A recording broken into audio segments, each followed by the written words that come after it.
Okay, we're in the middle of a cricket crisis involving the ICC, the PCB, the Bangladesh Cricket Board, and of course, the Board of Control for Cricket in India. And joining us, a special guest, someone who knows the inside outs of cricket administration. He is a journalist, he is a politician as well, but most importantly, has been three-time the head of the Pakistan Cricket Board in three different tenures. We're delighted to be speaking to Mr. Najam Sethi. Sir, thank you so much, firstly, for speaking to us here at India Today. And my first question is, what do you make of Pakistan government's decision to boycott the India match? I'm looking at it purely as a cricket lover, and I see no financial gains to come out of that. In fact, a lot of financial losses. I look at strategic issues that might arise later. Yet the government has taken the call. What do you make of this decision? Well, I must tell you that I support this decision. I do so because I've been dealing with such issues. I have dealt with such issues for some time. And the last time there was this problem when the Asia Cup came along, and I was at that time head of PCB, and I had to negotiate with Mr. Jay Shah, who was then head of the Asian Cricket Council as well. And it took us a lot of toing and froing and to finally be able to play India in Dubai, whereas the rest of everybody else ended up playing in Pakistan. And I found it very unreasonable, the attitude of the BCC. And so I know exactly what happens in these situations. And so I think the government of Pakistan has done exactly what the government of India has been doing in the past and taken this position. And I think, regardless of the consequences, we all here feel that it's time, enough is enough. These double standards must come to an end. India and Pakistan must play together, whether it's here or whether it's there. And at the end of the day, the boards, at the end of the day, they have to listen to what their governments are saying. This was a principle that was established in a case that went up to a very high court in the cricket establishment between India and Pakistan. And at that time, this is 2014-15, the series that was cancelled by India after having written a contract with us. I was the signing authority on that contract. Mr. Srinivasan was the other one on the other side. And the court held that if you looked at the contract with a microscope, Pakistan was well justified in demanding that India play Pakistan. But if you looked at it through a binocular, these are the words of the judgment, India was, BCCI was within its rights not to play. Why? Because the government told it not to play. And that was the end of the matter. And since no security issues are involved in Dubai, it was simply a question of government policy. And so that's where the judgment rests. And that's what now, in a sense, the ICC has acknowledged in this press release of theirs, where they say that, yes, we understand if the government says so, then you can't go ahead with it. Regardless of that, the ICC still wants some sort of a compromise, which is what the last sentence of their press release says. Just a couple of questions, listening to what you've had to say in your opening remarks. Firstly, you talk about that India had been doing this, and so it was time that Pakistan put their foot down. The only difference is India wasn't keen on playing bilateral cricket, but at no point did they boycott the Pakistan game at an ICC level. I think the one courtesy that was extended to both India and Pakistan, that fine, you'll play in neutral venues, and that was the end of it. But there was no boycotting of a game that was being played at a neutral venue. Now Pakistan ends up doing that. So it's not really apples to apples sort of a comparison. It is really, because if you understand the sort of negotiations that took place before this hybrid model was activated, this is exactly what we were told, that if you do this, then we won't do this. If you do this, we won't play, and so on and so forth. So at the end of the day, it doesn't really matter whether it's a bilateral series or whether it's an ICC tournament. At the end of the day, if courtesies have to be extended, then, I can give you many examples when courtesies weren't extended. In fact, in the last instance, this incident in which the Indian team refused to shake hands with the Pakistanis. That's a courtesy. It's not a rule or a law. And if even such small courtesies are not to be extended, then where's the spirit of the game? Where's the whole sporting spirit that we talk about, and the bonhomie and all the rest of it, that it's a game of cricket, it's not politics. So if one side has decided to play politics, then I suppose everybody will fall in line at some stage or the other. And that's exactly what Bangladesh have done now. And Pakistan has followed suit. You say that, it's about extending of courtesies. India did not shake hands. The one question that's the very obvious one to ask is that when all of this was happening, let's take your point that, India did not extend the courtesy of shaking hands or not taking the trophy from Mr. Mohsin Naqvi. Many might say, even in Pakistan, that when it was India versus Pakistan, yet Pakistan did not boycott the rest of the matches. They continued to play. Now it is a issue about a third party in Bangladesh. What's the need for Pakistan to be boycotting an India match when the issue really now is Bangladesh? Mr. Naqvi said it himself that after you've not extended this courtesy to Bangladesh, we'll have a rethink. So when it was India, Pakistan, or probably on occasions where Pakistan was hurt the most, yet they continued to play. But what really happens when Bangladesh comes in that Pakistan decide to boycott the India match? It's the attitude of the BCCP. That's the problem. At every stage, they've been bullying people. Now, Pakistan used to be isolated. It was one amongst 10 at that time. Now, perhaps there are two or more, no more permanent members. But at that time, everybody used to side with India. So there was no point in standing out. If I remember, I negotiated the final entry into the big three. We were the last ones. We said, no, we don't want to be part of the big three. And 9 members signed on. And Mr. Srinivasan came to me and said, why do you want to be left alone? Blah, blah, blah, blah, blah, blah. You'll be isolated and all the rest of it. And we had decided that we would stand aside. Okay, because it was an inherently inequitous principle. And then they said, okay, we will revise the principle. We will increase the shares of certain other members, including us. And also, they agreed to play a series with us in order to make up for our previous losses that we'd incurred. So the contract was fine. But see, then a year later, on the eve of the series, the BCCI, without a word, pulls out. I mean, I went to Mumbai in October of that year to finally sign on the dotted line and get everything sorted out, and they wouldn't even see us in the hotel. I mean, can you think of an even bigger insult? The chairman and I went to Mumbai. We sat in the hotel, waited for the BCCI, and the BCCI sent a message saying, "Sorry, we can't meet you."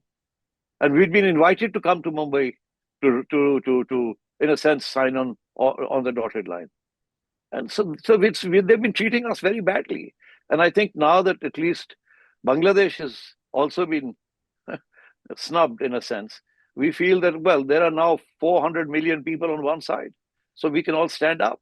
And I think the philosophy behind this thinking in government in India and Pakistan now is, sorry, in Pakistan and Bangladesh now is that it's time to stand up.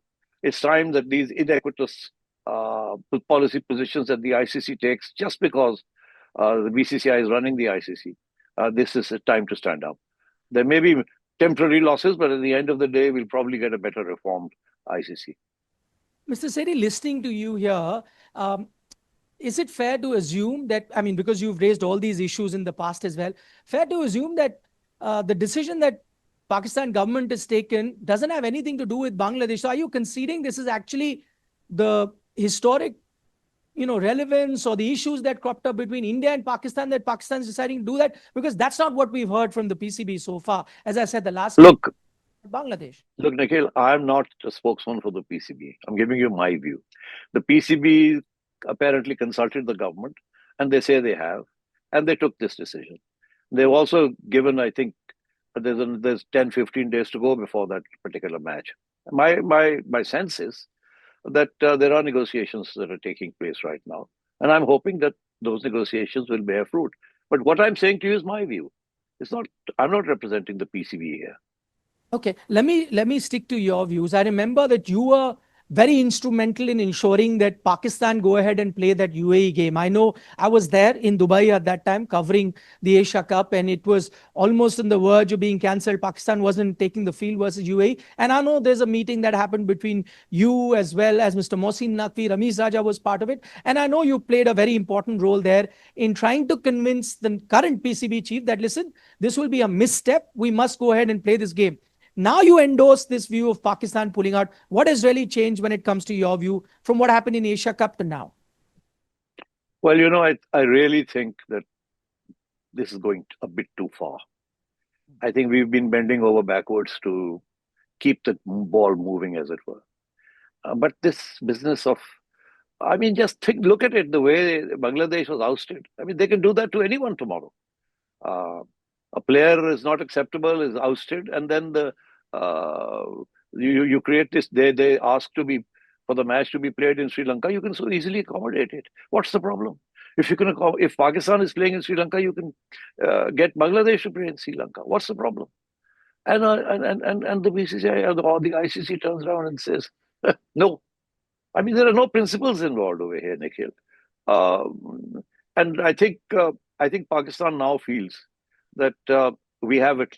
You know, we've always felt like this, but we were too weak to stand up because nobody else was ready to support us. But my sense now is that a lot of the other boards have expressed sympathy and support for Pakistan behind the scenes. They're not strong enough to say so in an ICC meeting. I've attended ICC meetings for 6 years, 5 years. So I know exactly what happens there.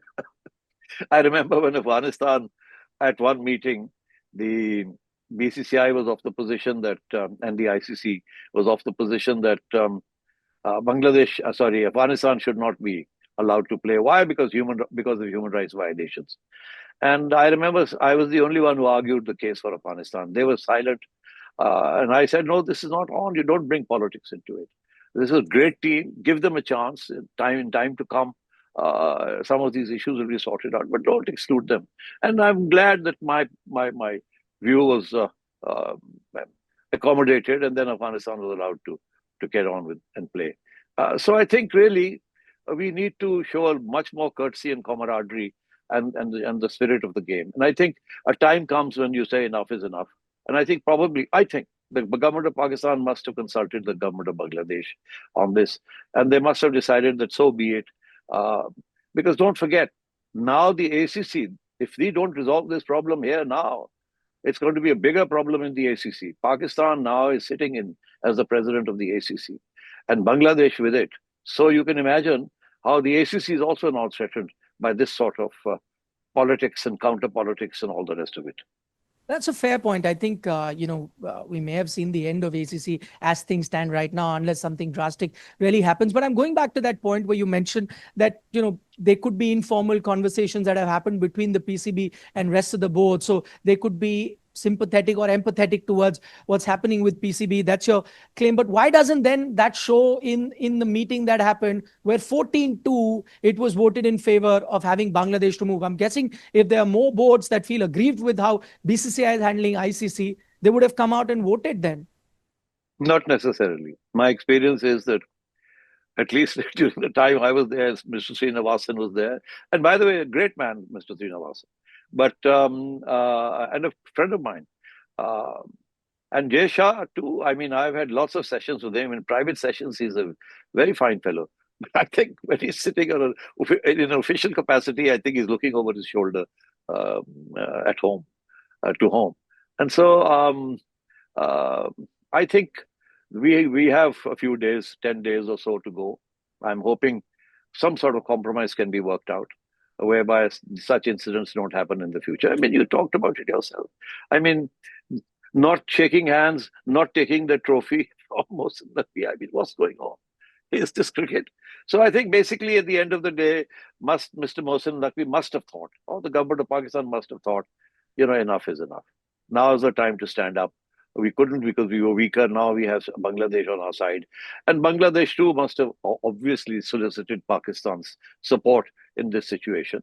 And I think we're all hoping that somehow the ICC can now turn around and say, okay, Bangladesh can come and play in Sri Lanka. And if they can't, then it's okay. Doesn't matter. This will be, shall we say, a roadshow for going forward. Next time they will have to think twice before this happens. If Bangladesh is out, so Pakistan can also miss this World Cup. At the end of the day, I think it's important to establish some new reform agenda. Mr. Sethi, tell me, what is it that you said, you quoted a few examples in the past, those cases that went to court. And, if you say that the government says, then so be it. It's something that then ICC will have to take cognizance of. My point is, in Pakistan's case, what do you think when negotiations happen? What do you think Pakistan is going to tell the ICC? I'm quoting all other examples. In 96, teams did not want to travel to a country. Okay. In this case, Pakistan is traveling, so there's no security threat. Even if you talk about India not playing in Pakistan, you can say the government says there's security threat. So in this case, Pakistan's already in Sri Lanka. So that doesn't really cut mustard. Then you look at the other thing that, we had in 2003, where countries said we have no diplomatic relations with Zimbabwe, so we will not play there. In this case, it is not about India, Pakistan, that Pakistan is right now quoted, we're not playing. It's about, being or doing injustice to Bangladesh. So I'm just trying to look at, when we quote past examples, it had directly to do with the country that pulled out. In this case, it's a third party. What do you reckon? Will Pakistan be telling ICC for them to see their point of view that will cut mustard with the ICC? Because right now, all those past examples don't add up in this case. No, I think the past examples tell you how bad things are becoming. It's getting from bad to worse. And I think that's the reason why past examples are quoted. But I think more important, I don't know now, right now, what's being discussed behind the scenes. But I sense that one reason why the Pakistanis did not announce this decision that they will not play on the 15th. I mean, they could easily have said, kept quiet, gone to Sri Lanka, played their matches, and on the day of the match pulled out on some excuse or the other. I mean, it's this region is full of false flags. I'm being ruthlessly honest with you, brutally honest. A false flag operation can give you the pretext to pull out. So they could have done that, but they didn't. They came up front. They announced that they would not play, and behind the scenes, negotiations are taking place. I think this is a fine way to move forward. If only the ICC, or obliquely, shall I say, the BCCI, and because now saying BCCI, ICC is the same thing. And I can, by the way, hold forth at length on this issue, how they're the same thing. And I think that would be a great gesture. It would show that the cricket is at the heart of everything, and everybody, people make mistakes, decisions are made in a hurry, emotionally, and so on. Things can be rectified, and rules can be established. I remember when we were discussing the Asia Cup, and in one meeting with Mr. Jay Shah, we had the then ICC chairman, Barclay, sitting in on with us. And I was trying to say, look, please accept this hybrid model that I'm proposing. I said, one day, right now, we've never said that we won't come and play in India. But India never wants to come and play in Pakistan. And now there are no security issues. The whole world has come and played in Pakistan. So it's a political decision. We are not taking those decisions today, but tomorrow we might. And then what happens? So I said, Bangladesh or Dhaka is a half-an-hour flight from Calcutta. Maybe in the next World Cup, if it's going to be held in India, maybe Pakistan can play in Dhaka, India. So let's see the utility of this hybrid model until such time that India agrees to play Pakistan in the right conditions as per the norm. And I remember distinctly that there was some sympathetic clucking in certain quarters. But of course, once the Asia Cup sanctioned the hybrid model, now it's in operation. So if another team wants to be part of it, so be it. It's interesting to note that a couple of times you mentioned that negotiations are on. That's what is the kind of feeling that you get. So keeping that door open for a U-turn at the moment from Pakistan. Firstly, do you see that happening? And if that common ground has to be found, what do you think, if you had to hazard a guess, what could be that common ground that both parties would agree to? As I said, from my point of view, I don't know the Pakistani position. I must honestly tell you. From my point of view, if Bangladesh can be invited to play in Sri Lanka, I don't think it's too late for that. I think no issue. There are so many matches that are going to be played there, so they can be invited. Sorry? We're 3 days away from the tournament starting. How does that happen now? Yeah, well, I think it's a flight that can still take place. But having said that, if the Bangladeshis still don't want to come, then I think Pakistan and the ICC need to sort this issue out. My sense is that some other issues are also being discussed as a sort of give and take. I am not fully in the loop. So, but I can only suggest, or I can only sense that in the event that Bangladesh is not invited to play in Sri Lanka, or Bangladesh doesn't want to come now, I think some other issues Pakistan may have raised, thinking that this is the right time to now raise those issues as well. I'm not privy to those, but I just sense that. I'm just hoping at the end of the day that good sense will prevail. And if not, okay. I mean, you can't have a bigger cricket lover than me, you, all of us. We'd love to. I mean, the Pakistan team and the India match is a global standard, gold standard. Uh, Everybody wants to see it, and you guys are tough, tough, tough now, and you're whipping a lot of teams all over the place. So, if I were you, I'd create the openings to play Pakistan, come hell or high water. I think you'll get a lot of satisfaction there. Finally, Mr. Sethi, you say all options may be on table. Maybe negotiations work out, maybe they don't. I'm looking at the worst case scenario for Pakistan. If nothing really works out, you are hurting not just BCCI, but the ICC with the step that PCB takes. If, let's say, worst case scenario, ICC was to isolate Pakistan and Bangladesh going forward and look at sanctions, financial sanctions, maybe, bilateral sanctions. I don't know what is it that ICC can look at, because those are certain reports that are doing the round. Can Pakistan cricket really afford that? See, since those 2009 attacks, it's taken them about a decade to get things back onto track, for overseas teams to be coming, them playing regular ICC tournaments, even having a Champions Trophy, albeit partly being organized in Pakistan. But now you're playing with fire. In worst case scenario, is Pakistan ready for the worst case scenario? Where does that leave Pakistan cricket then going forward? I think they worked out all these options. I think they've consulted their lawyers here and abroad. And I think the Pakistanis are feeling comfortable with the decision they've taken. Okay. Okay. You think it's not going to be the worst case scenario, as I just, tried to. I think, at the end of the day, worst case scenarios have to end up in courts. And I think that's where the lawyers have their day. So, Do you sense that there is a bit of geopolitics also involved in this, and it's not purely cricket? I mean, there is election due in Bangladesh. We know the Indian subcontinent is unstable at the moment, with military skirmishes happening between India and Pakistan. Many suggest that Pakistan looking for an ally in Bangladesh geopolitically. So it's not just cricket. There's a much bigger picture that's at play at the moment. it's not that Pakistan and Bangladesh have, in a sense, joined hands to destabilize the subcontinent. I don't think it's anything like that. Uh, Not so long ago, Bangladesh was solidly lining up behind India. So these things happen. Um, there was a time when the Sri Lankan cricket board was a little more independent than it is today. I remember I was in those meetings. I've seen different chairmen come and go. Um, so I think, unfortunately, this India-Pakistan business has really cast a shadow over cricket. And the reason for that is that I've always said, keep politics out of it. You can go to war with each other, but still, at the end of the day, there's a ceasefire and there's no war. And so then you should play. We need to control our crowds. We need to train our crowds. We need to educate them about the ethics and limits of nationalism. And we must not allow these to come into cricket, especially cricket, what we've always thought of being a gentleman's game. But unfortunately, when petty little incidents happen, they put people's backs up.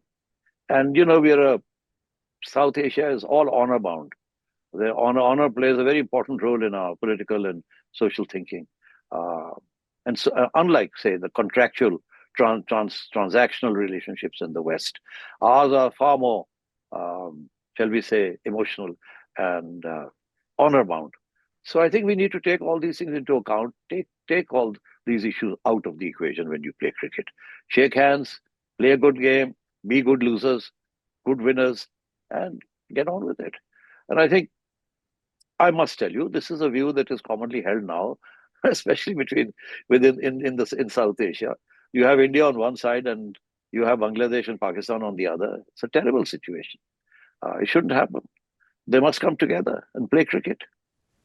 Mr. Sethi, what you say, I mean, does sound good, but many might say, this is a utopian world that you're envisioning at the moment. Keeping politics out of sport is not happening anywhere. I mean, I was watching the Australian Open. The Ukrainian tennis player refuses to shake hands with the Belarusian. You've had the Western Bloc almost eliminate Russia when it comes to that. So it's happened for many years. It's happened at the Olympic levels. It's happened in other sport.